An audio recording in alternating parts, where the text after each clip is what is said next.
pada siang hari yang cerah, aku sudah bersama dengan Firza Kaila Amin. Jadi di sini Kaila sebagai narasumber untuk diwawancarai tugas akidah anak. Jadi langsung aja ke pertanyaannya. Yang pertama, bagaimana sih pandangan kamu terhadap remaja zaman sekarang kepada orang tuanya?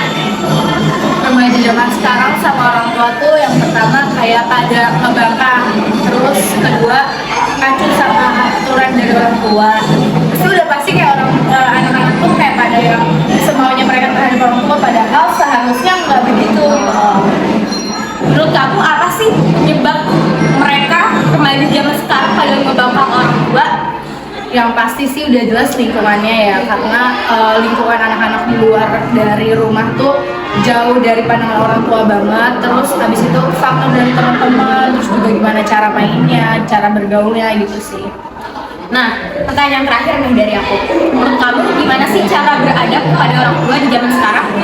Kalau buat cara beradab sama orang tua zaman sekarang tuh yang pertama dan paling utama yang paling kita menghormati orang tua ya. Terus jangan ngebangkang apa kata orang tua, karena biar gimana pun walaupun menurut kita perkataan orang tua itu nggak benar, tapi itu yang terbaik buat kita gitu. Terus kayak yang patuhi apa yang orang tua mau gitu.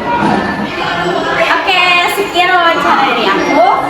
Kurang lebihnya mohon dimaafkan. Assalamualaikum warahmatullahi wabarakatuh. Yes. Assalamualaikum warahmatullahi wabarakatuh. Nama saya Muhammad Reza Islami. Saya akan mewawancarai Fikrial Jauna. Ya. Menurut Anda, apakah sekolah dan lembaga pendidikan seharusnya memainkan peran dalam mengajarkan nilai-nilai adab terhadap orang tua? Menurut saya, ya, karena anak-anak sekarang seperti yang kita tahu ya, itu mereka kalau misalnya guru belum mengajarkan tentang suatu hal, mereka itu nggak bakal ngelakuin hal tersebut gitu. Jadi mereka, untuk menurut saya, anak sekarang itu kurang empati untuk rasa apa ya, kayak ya udah seharusnya sih ya anak zaman sekarang adabnya itu lebih baik. Tapi mereka kalau misalnya nggak disuruh oleh misalnya lingkungan terdekat itu kan salah satunya kan sekolah. Nah kalau misalnya mereka nggak disuruh guru itu, mereka pasti nggak bakal ngelakuin itu. Mereka pasti nggak bakal melaksanakan adab-adab kayak gitu. Ya, jadi menurut saya peran sekolah di sini tuh sangat diperlukan. Terima kasih, ini telah menjawab pertanyaan saya. Apa yang Anda sarankan kepada orang tua dan anak-anak untuk memperkuat hubungan mereka melalui adab yang baik? Jadi menurut saya, untuk memperkuat adab anak-anak maupun orang tua itu ada dua.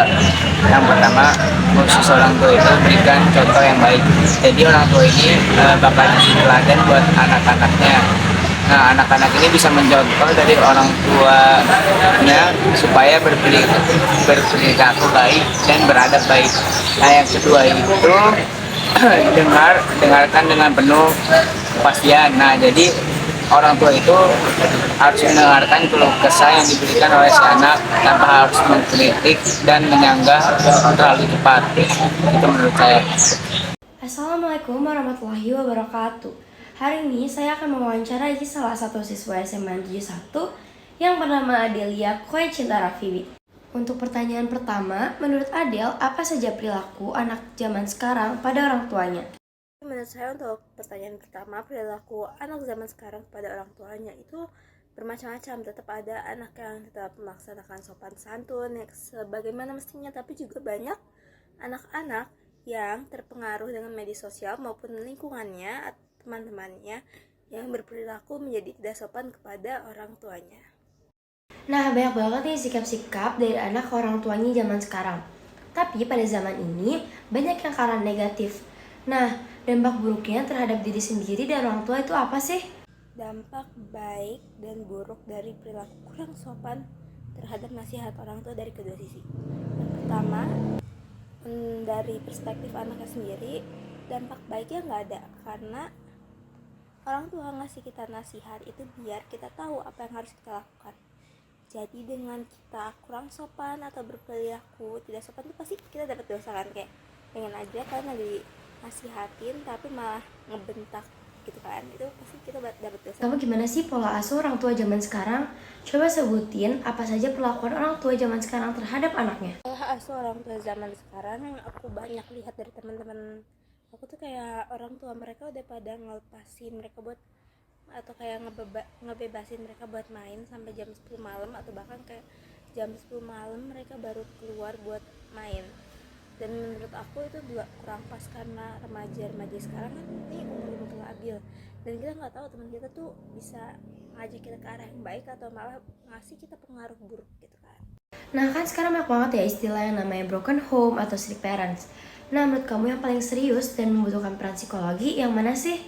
Untuk peran ini kita nggak bisa sama ratain anak strict parents yang lebih butuh bantuan psikologi atau anak broken home yang lebih butuh bantuan psikologi, karena ini semua tergantung dari individunya masing-masing. Bisa aja dia anak strict parent, tapi walaupun orang tuanya masih bareng, tapi orang tuanya kayak saking ketatnya peraturan yang dikasih orang tuanya, dia jadi kayak gak nyaman buat cerita sama orang tuanya, jadi banyak mendam suatu hal, dan jadinya dia lebih perlu bantuan psikologi. Dan bisa saja ada anak yang broken home, walaupun orang tuanya udah pisah, udah gak bareng, mereka masih dapat berkomunikasi dengan baik kepada orang tuanya, kayak mereka bisa cerita apapun itu secara terbuka.